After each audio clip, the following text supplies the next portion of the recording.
jumping anybody, so make your choice right. Shut your mouth! Cut the intro, cut the music. This is easily, in my opinion, the best female fight in the entire series. That is probably a big claim, but honestly, if you really look into it, it's not really that, because the thing with Oda is that he never really goes down and dirty with the girls as compared to the other guys in the series. There are some exceptions like Big Mom and Ulti who go toe-to-toe with anything that walks, but overall the females never get the same opportunities as their male counterpart. And although Nami does fight once in a while, they're okay. And the fight with Ulti I wasn't the biggest fan of because there was a lot of cat and mouse going on, but this fight in particular I thought was amazing because not only Robin finally got time to shine, but she also evolved as a character as well, with Black Maria honestly acting as some doubters in the series, saying that Robin is only useful because of her mind, and she's usually in the background just giving us some history lesson or some sort. But Robin is showing here that she can hang with the big boys as well. And this fight, in my opinion, just went above and beyond my expectations. Robin got a new transformation. She knows fishman karate. Like, what the hell? I thought that was amazing. I honestly, I know shipping is not really a big thing in this series, but I really want Robin and Jinbei to be together at the end of the series. I think it would be absolutely amazing, and Jinbei needs to hold it down for the fishman race, for his dream to become a reality. But that's not the only crazy thing that happened. We got a bombshell of revelation at the end of the chapter, and a confirmation of a theory that's been going around for a couple of years now involving Momonosuke. But before we get there, don't forget to like, share, and subscribe, and click the bell icon to stay notified. And if you do, you'll be able to hug Nico Robin. I bet she smells like flowers. So the chapter starts off with a magnificent cover page involving Frankie and Senior Pink having a drink together and everyone in the room crying.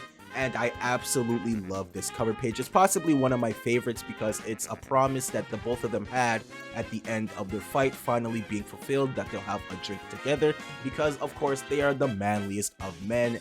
And I absolutely love this cover page, and it was because of this I knew this chapter was going to be an absolute banger. But the actual chapter starts off with Black Maria versus Robin continuing, and that's one thing I've absolutely loved about this arc as of lately, where the chapter starts off where the last chapter ended, and it really makes the flow of things really good when you read it in the bulk. As weekly readers, it's kind of annoying getting like a tiny recap of what happened in the last chapter, but if you go back and read like the last 5-10 chapters every once in a while, it really runs very smoothly and makes the arc really better paced, in my opinion. But the fight is absolutely brutal and great, and it's very different compared to other fights where it's just muscleheads seeing who's stronger. This one has a lot of tactics and brain involved into this fight as well, as that makes sense for Robin's character. She is a scholar, but shows just how adaptable both Black Maria and Robin are when they fight. They are both very versatile fighters. Although the giant clone technique is cool to look at,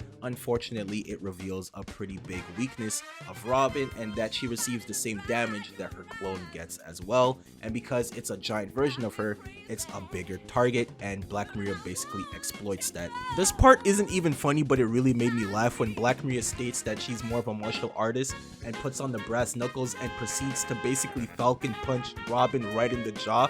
She basically told Robin to meet her in the streets. If I come to the street, bro, I will beat your motherfucking ass! But as the fight continues, Robin is in a pinch and her back is against the wall, until we get a flashback of her time with the Revolutionary Army, where it's revealed that Koala and Sabo teach Robin this fishman karate technique, and I absolutely love this.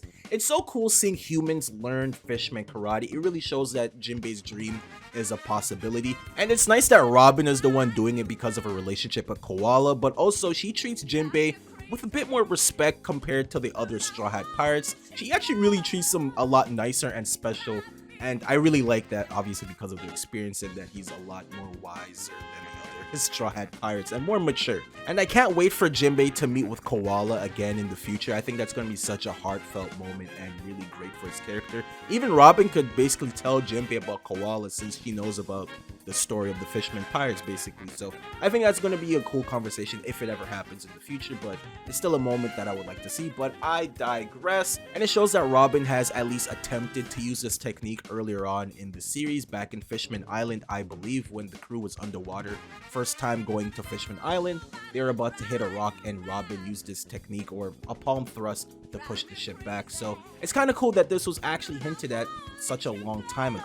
I really like that Sabo offered to teach Robin the Dragon Claw technique. It's like Oda was putting this on the table in case he wants to do this in the near future, where Robin actually utilizes the Dragon Claw technique that Sabo taught her, because he did offer to teach her and she didn't really deny not wanting to learn it, so it's there on the table if Oda ever wants to pull this off. But Robin uses this technique on the ceiling above, causing it to fall, putting out the fire, just showing how smart of a character Robin is. Most of the other people in the strides will probably push through the fire, hurting themselves just to hit Black Maria, but Robin is a lot smarter than that.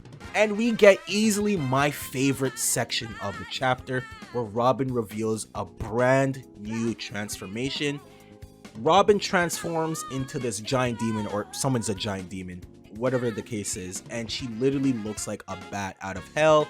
This appearance looks absolutely perfect for her. She is the devil child, of course, and she takes this moniker to heart, and she was willing to live her life as a demon if it's willing to help her friends. And something I've noticed with the Straw Hats, at least with the top fighters in the crew, the Monster Trio, Jinbei, Robin, even Frankie, each of these top fighters all have a devil theme going on with their character. Jinbei looks like an Oni, Robin is the devil child in this transformation here. Sanji has devil leg, Zoro has Ashura, and Luffy is a D-clan member, and they're considered devils to the Celestial Dragon. So that's a little thing I've noticed with the crew, and I think that's very neat. But anyways, this transformation or summoning, whatever it is, it looks absolutely phenomenal from a character design point. It looks really cool, and even from a character perspective, it's actually dope for Robin, who was very angelic in the way she does things, the angelic wings, the way she does her moves, very elegant, but now she threw that all aside to become a literal demon, and she's literally trying to rip Black Maria apart. And you wouldn't really be mistaken in thinking if this is a full body armament Haki thing. I'm not exactly sure if this is the case, if Robin is using Haki here. She is all blacked out except for her fingertips, so maybe it's not, possibly it's just Oda doing some shading here. He has done this before where he makes some characters' transformations kind of look like a walking silhouette. He did this with Sengoku's Buddha form, but I wouldn't be surprised if this is actually Haki and Robin just learned how to do it. Sabo and Koala were willing to teach her technique, so I don't understand why they wouldn't teach her Haki as well, but she just learned how to do it now because she didn't understand the basis of it. And because she's going all out right here, she unlocked her hidden potential, and I think that Robin needs Haki the most out of any other Straw Hat because she is a physical fighter, and her defenses are rather lacking because she receives damage the same way her clones do. And if she fights or comes into contact to certain characters like say Katakuri or people whose bodies are augmented or transformed because of their devil fruit, she's rather useless and can't do anything and might as well just go sit in the ship and read a book. So I think she needs Haki, but I kind of gave up the idea of all the Straws getting Haki. I don't think all of them are going to get it, like Frankie and Brooke. They don't need it, but it'd be nice if they had it, and I wouldn't be surprised if she had it. But I'm going on a tangent. I thought this was absolutely great. Brooke did his part as well, creating a giant ice wall separating him and Robin, and he defeats Black Maria's subordinates. I really hope Brooke actually gets a 1v1 fight, hopefully with Apu, but here he did what he had to do playing support, and I really enjoyed that. But something I've noticed is that one of the animals that have the symbol on their face is watching all of this go down. And unfortunately, this might spell bad news for Robin. She might be in a lot of danger after this fight is over. And I say this because Oda put a lot of emphasis on this animal watching this go down. So either they're going to announce that all the Tobiropo have been defeated, or Robin is about to get in some trouble, because earlier in the fight it was revealed that Black Maria's legs were tipped with poison, and it really didn't amount to anything at all. In fact, it didn't affect the battle in the slightest. Possibly because of that, after this fight is done, Robin might be poisoned right now and be left defenseless because she used up all of her strength, and maybe CP0 uses this chance to snatch Robin and someone has to go save her, or the Bleast Pirates or some person tries to kidnap Robin during this moment. But we'll just have to wait and see what comes out of this situation. Overall, I thought this fight was absolutely fantastic, and it's possibly my favorite fight outside of the rooftop so far, and probably one of my favorite chapters in Wano. But we're actually not done there just yet. The chapter ends giving us an update on Luffy's condition. Who cares? What really matters is that Momonosuke plans on having Shinobu use her devil fruit on him to become older and get an adult body. This has been a theory ever since Shinobu's devil fruit was revealed, that she was going to use this on Momonosuke for him to become an adult. We have no idea if there's going to be any major side effects. Like, all we know so far is that he'll still have the mind and maturity of a child.